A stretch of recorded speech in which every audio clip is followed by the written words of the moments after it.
Welcome to Techie Leopard channel. In today's video, I'm going to show you how to make a booklet in Google Docs. First, open your Google Docs document.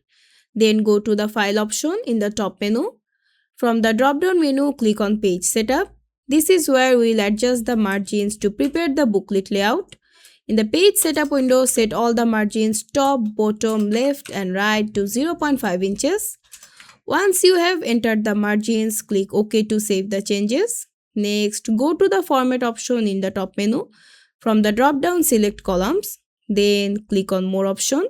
In the Columns option, set the number of columns to 2.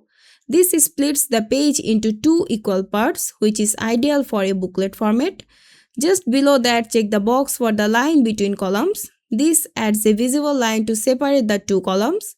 Then click Apply to save your column settings. To organize your content, click on the Insert option in the top menu. From the drop-down, click on Break.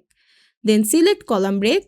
Once the column break is applied, you will see a line separating the 2 columns. You can now start typing your content on both sides of the page.